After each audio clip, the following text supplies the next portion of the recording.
لیکن آپ کے مدرسے میں کتنے اور بچے پڑھتے ہیں؟ 600 لڑکے تھے اور 25 ممالک کے لڑکے تھے. تو 600 میں سے کتنے کاروباری دماغ کے لوگ تھے؟ ایک بھی نہیں. اب جب میں آیا ہوں اب ملاقات ہوتی 40 سال بعد 20-25 سال بعد لوگوں سے لڑکوں سے, تو کوئی بھی اس فیلڈ میں نظر نہیں آتا. اور اس وقت بھی بہت مزے کی بات آپ کو یہ بتاؤں کہ اس وقت تو یہ ہوتا تھا کہ میں پھل لگا رہا ہوتا تھا اور تھائی لینڈ کے, انڈونیشیا کے, ملیشیا کے, سری لنکا کے, ایدن امریکن بھی تھے اور یہ ہمیں افریقی ممالک کے لڑکے بھی تھے. تو یہ مجھے دیکھ دیکھ کے ہنستے تھے, یار اس کو کیا ہو گیا, یہ کیا کر رہا ہے. لیکن اب ایک تو میری ضرورت تھی, ان کی ضرورت نہیں تھی. دوسری یہ کہ مجھے تھوڑا سا اس طرف دھیان تھا. ایک دفعہ ایک واقعہ یوں ہوا کہ وہ میرے پاس پیسے ہی نہیں تھے اور جمعے کے دن لگانا تھا. تو میں نے سوچا قاری صاحب سے 1000 روپے لے لوں. میں نے شاید 1000 روپے کا پھل لیا. نہیں تو بزنس کرنے کا آئیڈیا کیسا ہے؟ That's the question. میں نے کاروبار کے دوران بہت دفعہ کیا. پڑھائی کے دوران پہلا جو کاروبار کیا وہ آپ نے سبزی کا کیا یا پھل کا کیا؟ وہ خیال کس نے دیا کہ جی کسی کہیں جاب نہ کروں بلکہ کچھ کام کروں؟ باقی 500 بچوں کو تو نہیں آیا, آپ کو کیوں آیا؟ بس وہ ایک ذہن تھوڑا سا تھا کہ یار کاروبار کرنا چاہیے, انسان کو 2 پیسے بچتے ہیں. تو ذہن آپ کو کوئی چیز دیکھتا ہے نا, تو انسان سیکھتا ہے کہ ہاں یار یہ دیکھو یہ کر رہا ہے تو میں بھی کر لوں. باقی 500 بچوں نے نہیں کیا, آپ نے کر لیا, یہ کیا وجہ تھی؟ میری پریشانی یا میرے مسائل تھے جس نے مجھے اس طرف دکھے. آپ کے خیال میں باقی 500 بچوں کو مسائل نہیں تھے؟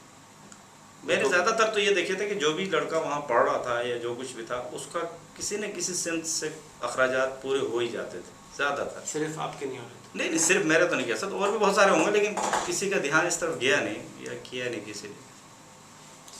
پھر فروٹ کے بعد کیا؟ فروٹ کا کاروبار کیا. پھر میں اسٹکس یہاں سے لے کے اسکردو بھیج دیا کرتا تھا. پولو کھیلتے ہیں جس سے اس کے اسٹک جو ہے بڑی سیالکوٹ میں بہت سستی ملتی ہے, وہ میں یہاں سے اسکردو بھیجا کرتا تھا. سیالکوٹ سے کراچی؟ سیالکوٹ سے. تو سیالکوٹ جاتا میں باقاعدہ سیالکوٹ 2 دفعہ گیا اس کام کے لیے, طالب علم کے زمانے. کتنے سال کے تھے؟ میں ہوں گا تقریباً 16-17. وہ کس نے خیال دیا کہ اسٹکس پولو بھیج کی؟ نہیں میں گیا وہاں تو میں نے دیکھا یہ پولو کھیلتے ہیں. میں نے ان سے پوچھا یہ آتا کہاں سے, خریدتے کہاں سے ہو؟ انہوں نے کہا کہ پنجاب سے آتا. تو بہت مزے کی بات ہے, میں جب یہاں سے گیا تو میں نے سوچا بھائی اکاڑے سے پتہ کروں. میں اکاڑے چلا گیا, ایک دوست تھا اس کو لیا, اس کو لے کے نارووال چلا گیا. نارووال سے پوچھا, انہوں نے بولا یہاں تو بڑی بڑی ڈانگیں ہیں, یعنی کہ وہ بانس. پھر کسی نے آئیڈیا دیا آپ سیالکوٹ چلے جاؤ, وہاں سے آپ کو مل سکتی ہے. پھر میں سیالکوٹ چلا گیا. تو بڑی عجیب بات ہے کہ وہاں ہمیں اس نے اچھی طرح بنا کے اور سیٹ کر کے اسٹک جو بنائی جاتی ہے وہ بنا کے 16 روپے میں پیس دی. یہ آپ کو شاید 87 کی بات بتا رہا ہوں. اور میں نے وہاں بیچی وہ تقریباً 52 روپے پیس. اتنا فرق تھا. انویسٹمنٹ کہاں سے آئی؟ وہ 250 پیس لیے تھے, کچھ پیسے. ہے. ہاں کچھ پیسے وہی پھل ول کا جو کر رہا تھا اسی میں بچے. ایک واقعہ اور بھی اس کے ساتھ ہوا تھا کہ میں ایک دفعہ سراجد وہاں سے ادھر لایا تھا. وہ سراجد بکتی بھی نہیں ہے, وہ چھوٹی چھوٹی کیا کہیں گے اس کو, تولے کے حساب سے جو سونے کی طرح بکتی ہے وہ. تو یہاں ایک ساتھی تھے اور ان کا بہت اچھی طریقے سے یہ بکتا تھا. میں بار بار ان کے پاس جب بھی جاؤں تو ان کا بک رہا ہوتا تھا. تو میرے دماغ میں بھی یہ تھا یار میں بھی کسی دن یہ لا کے جو ہے نا ان کو دوں. میں ایسے ہی گیا ہوا تھا اس کر دو, واپسی پہ میں نے سوچا کہ یہ لا دوں. تو میں نے ڈھونڈا, مجھے عجیب واقعہ ہو گیا کہ 1 کلو صرف ملا پورے اسکردوں میں سے, اور وہ بھی ڈبے میں اور لیکوڈ. تو میں لے آیا, اور رات کو بہنوئی کے ہاں میں رکا. تو صبح فجر کے لیے وہ اٹھے تو وہ ان کے کارپیٹ پہ ہی گر گیا وہ سارا, ان کے پاؤں لگنے سے. تو وہ ضائع ہو گئی. تو انہوں نے مجھے بہت سنائی, عادل تو کسی کام کا نہیں ہے اور یہ کیا لے کے پھرتا رہتا. میں نے بولا غلطی ہو گئی بھائی, میں تو یہ لے کے آیا تھا کراچی لے جانے کے لیے, وہی آپ کے گھر میں ہی برابر ہو گیا. شاید وہ سوچ جو ہے 200 روپے کا تھا یا کچھ اس طرح. وہ تو ضائع ہو گئی وہاں. تو میں نے کہا یار یہ ضائع ہو گئی, اب مجھے گلگت میں جا کے جو ہے نا اس کا پتہ کرنا چاہیے کہ ہے کتنی, کہاں سے ملتی ہے, اور تحقیق کر کے جاؤں گا. ایسے نہیں جاؤں گا میں. ان کی بات مجھے بری لگی ایک تو بہنوئی صاحب کی, یار انہوں نے ایسے کیوں کہہ دیا. دوسری بات یہ ہے کہ کچھ کرنا ہے. تو میں پھر اسکردو سے گلگت گیا, گلگت رات رکا. پھر وہاں سے میں نے سراجید کے لیے ٹرائی کری, پورے شہر میں گھومتا رہا پورا دن, ریسرچ کرتے رہے. ہاں تو کافی لوگوں سے پوچھا یار مجھے اچھی خالص چاہیے, اچھی والی. تو کرتے کرتے ایک نے کہا کہ ایسا کرو کہ پل کے پاس چلے جاؤ, وہاں ایک تبتی ہوگا, چھوٹی چھوٹی مونچھیں ہوں گی اور بیچ میں داڑھی ہوگی, پرچون کی دکان ہے, لیکن اس کے پاس صلاحیت اچھی مقدار میں تمہیں مل سکتی. اب میری جیب میں کچھ 8-10 ہزار پڑے ہوئے تھے. وہ کہاں سے ہے؟ کوئی اسٹک کے پیسے تھے منافع کے. تو میں نے کہا میں اس کو چھوڑوں گا نہیں, لے کے رہوں گا. میں چلا گیا, دیکھتے دیکھتے اس کے پاس گیا تو اس سے میں نے پوچھا بھائی یار صلاحیت چاہیے. اس نے وہ چھوٹی سی ڈبی 1 تولے والی مجھے دی, بولے یہ لو صلاحیت ہے. میں نے کہا یار یہ تم کیا مذاق کر رہے ہو, میرے کو تو کلو کے حساب سے چاہیے. اس نے بولا کلو کے حساب سے, کتنے کلو چاہیے؟ میں نے کہا اگر تم دے سکتے ہو تو مجھے 40 کلو چاہیے. وہ گھبرا گیا, اس نے بولا یار 40 کلو صلاحیت کوئی خریدتا ہے؟ تو میں نے کہا مجھے تو چاہیے. کہنا تم تو نوعمر لڑکے لگ رہے ہو, تم کیا کرو گے؟ میں نے کہا مجھے کسی حکیم نے کہا ہے کراچی میں, کراچی کا نام نہیں لیا میں نے, مجھے بیچنا ہے. تو یہاں کا نام لینے سے مہنگا بیچ دیتے ہیں. تو کہنا اچھا چلو میں تمہیں دکھاتا ہوں. وہ مجھے لے گئے جو پتلی گلیوں میں. میں پہلی دفعہ زندگی میں گلگت کی طرف پتلی گلیاں کبھی دیکھی نہیں تھی. لے گئے اندر, بہت اچھا جا کے اس کا بہت اچھا خاصا بڑا کارخانہ تھا میری نظر میں صلاحیت کا. میں دھنگ رہ گیا. میں نے بولا یار یہ آدمی جو ہے کیا کچھ کر کے بیٹھا ہوا ادھر. تو کارخانہ کچھ اس طرح تھا کہ وہ جو پہاڑوں سے نکلتی ہے صلاحیت, پتھر کے اندر کچرا مٹی پتھر سب کچھ اس کے اندر ہوتا ہے. وہ سب جو ہے نا 200 کلو کے جو ڈرم ہوتے ہیں لوہے کے, ان کو کاٹ کے اوپر سے ان کے اندر پانی کے ساتھ ان کو بھرا ہوا تھا. یعنی پانی بھی ہے, مٹی بھی ہے اور صلاحیت بھی ہے. اب وہ کیا کر رہا تھا کہ صلاحیت جب تک پانی میں اچھی طرح گھل نہ جائے اسی میں پڑا رہتا تھا. میں نے اس سے پوچھا ساری بات. تو گھلنے کے بعد وہ چھانتا تھا چھنی کے ساتھ, پھر اس پانی کو کپڑے کے ساتھ, پھر چھننے کے بعد اس نے بڑی بڑی کڑھائیاں رکھی ہوئی تھیں, ان کڑھائیوں میں اس کو پکاتا تھا. پانی سارا بھاپ بن کے اڑ جاتا, مٹی پہلے نکل چکی ہے.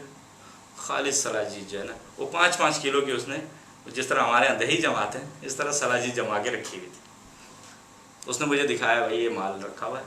تم نے پہلی دفعہ ایک آدمی ایسا آیا جس نے بولا کہ میرے کو 40 کلو چاہیے, اس لیے میں یہاں لایا, میں آج تک کسی کو نہیں لایا. میں نے کہا تیری مہربانی بھائی. اب اس سے سودا کرنے لگے. میں نے بولا بتاؤ کیا کلو؟ بولا 800 روپے کلو. میں نے کہا پاگل ہو گیا یار, میں تو 200 روپے کلو لایا تھا اس کردو سے, تم 800 روپے بولتے ہو.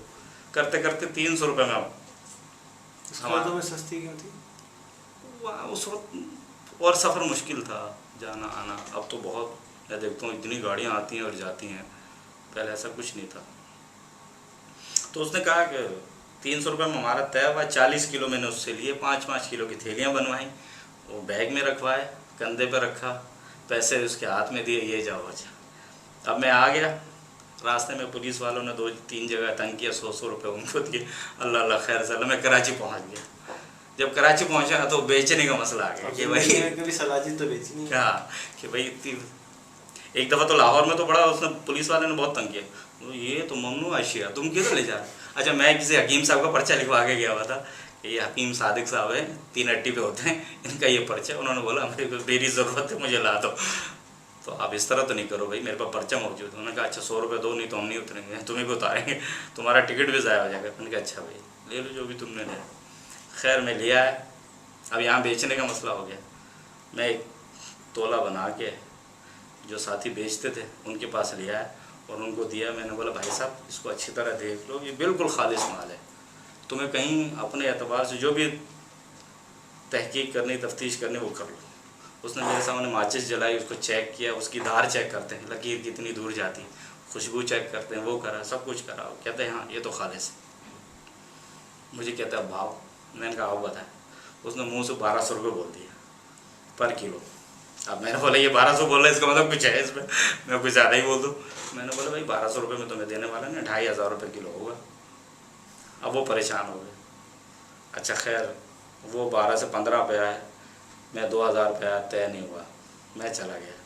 پیچھے اس نے بندہ بھیجا کہ یہ بندہ کسی اور کو نہ بھیج دے. 1800 روپے کے حساب سے سارا اس نے لے لی. تو میں بیٹھے بیٹھے امیر ہو گیا, لاکھ روپے بنے. تو یہ اللہ کی طرف سے ہو جاتا ہے انسان کے ساتھ. انسان تھوڑی محنت کرے, کوشش کرے. تو بھائی یہ باتیں تھیں جس کی وجہ سے میں ذہنی طور پہ کاروبار کی طرف رہا ہوں. کتنے سال کے تھے؟ 17 سال. 17 سال کی عمر میں آپ نے لاکھ روپے کما لی. ہاں ایک ٹرپ میں, وہ 2-4 ٹرپ کی بات نہیں بتا رہا ہوں. اس کے بعد دوبارہ ٹرپ نہیں لگایا؟ ایک لگایا تھا اسی چیز کا. ہاں پھر کم ریٹ ملے لیکن وہ بھی بک گیا تھا. پھر اس کے بعد کیا کیا؟ نوکری کیوں کری جب اتنے خود کما لیتے تھے؟ نہیں کمانا، دیکھیے ایک نارمل لڑکا جو ہے نا وہ بہت سی چیزوں سے گھبراتا ہے، میں تو ابھی تک بھی گھبراتا ہوں، لیکن اب بعض لوگ، میں جس کاروبار میں ہوں، ملک برادری یا تیلی کہتے ہیں، مہاجر انڈیا سے راجستھان سے آئے ہوئے لوگ بہت زیادہ ہیں، وہ اکثر مجھ سے پوچھتے ہیں تمہارا کون ہے یہاں، میں تو کہتا ہوں میرا رب ہے اور میں ہوں، میرا تو کوئی نہیں ہے بھائی، نہ ماما ہے، نہ چاچا ہے، نہ تایا، کوئی رشتہ دار نہیں ہے، کوئی کچھ نہیں ہے، تو یہ اللہ کی مدد ساتھ میں لے کے چلتے ہیں، تو ذرا سا ایک معاشرے کی اس سے خوف، تھوڑا ڈر سا رہتا ہے انسان کے اندر کہ یار پتہ نہیں کیا نہ ہو جائے، یہ نہ ہو جائے، وہ نہ ہو جائے۔ جاب آپ نے کر لی 19 سال؟ جاب میں نے کر لی، کافی لمبی جاب کری، 7 برس کی۔ 7 سال میں اور کیا کیا تیر مارے؟ ایک تو سلاجید کا آپ نے تیر مارا، اور کاروبار کے اعتبار سے میں یہاں شہد سے، کا کاروبار کہاں سے آگے پیچھے؟ شہد کا میں کرتا تھا، وہ میرا دوست ماشاءاللہ جو لڑکا مجھے وہاں سے سواد سے لا کر دیا کرتا تھا، وہ تو اس وقت لندن میں بیٹھا ہوا، زاہد حسین اس کا نام تھا، اور وہ مجھے تقریباً وہ کین ہوتے تھے 20 kg کے، جس میں یہ کیا نام ہے ہمارا ڈالڈا وغیرہ آتا ہے اس طرح کا، کہاں سے آتا تھا؟ یہ سواد سے لاتا تھا وہ، اور مجھے دیتا تھا، اور میں کوشش یہ کرتا تھا کہ اکثر مساجد کے امام صاحبان سے جا کے رابطہ کرتا تھا، ان کو دے کے آتا تھا، اور لوگوں کو دیا کرتا تھا، ان کو بھی کاروباری بنا دیتے تھے؟ بن گئے بہت سارے، اس وقت میرے نظر میں جن کو میں دیا کرتا ہوں میں 5-7 ایسے ہیں جو یہ کاروبار ابھی تک مستقل رکھے ہوئے، میں نے تو اسی کو چھوڑ دیا تھا امامت کے ساتھ ساتھ۔ اس میں کیا کما لیتے تھے؟ شہد کے کاروبار میں 50% آمدنی ہوتی تھی، اب بھی ہوتی ہے؟ میرا خیال اب بھی اتنی ہی۔ پھر اور کیا بیچا؟ سلاجید بھیج دی، شہد بھیج دیا؟ بس اس طرح کے چھوٹے چھوٹے کاروبار ساتھ میں چلاتا رہا امامت کے دوران، پھر میں کپڑے کے کاروبار میں آیا کافی اس سے ٹائم۔ پہلے اس کے علاوہ شہد اور سلاجید کے علاوہ لنڈے کے کپڑے وغیرہ میں یہاں سے اسکردو بھیج دیا کرتا تھا، وہاں اچھے داموں بک جاتا تھا۔ میرے ساتھ کام کیسے پہنچ گئے؟ میرے ساتھ آپ کے ہاں وہ کمپیوٹر سیکھنے کے خبر میں آپ کی طرف آیا، آپ نے اے سی نکالنا اور اے سی لگانا، یہ 2 چیزیں، آئی سی کیا بولتے ہیں اس کو؟ آئی سی، ہاں وہی سکھائی، وہ ابھی تک آتی ہے، اس کے علاوہ نہ کمپیوٹر آتا نہ جاتا، بچے ابھی دیکھتے ہیں گھر میں ہے بھی، سب کچھ کرتے ہیں، لیکن میرا اتنا اصل میں آپ تو کافی عرصے تک میرے پاس لگے رہتے ہیں۔ آپ کے ساتھ 6-8 مہینے مسلسل رہے، اس کے باوجود بھی آپ کی شفقت ہمارے سر پہ رہی، بھلے آپ ہم سے چھوٹے ہیں۔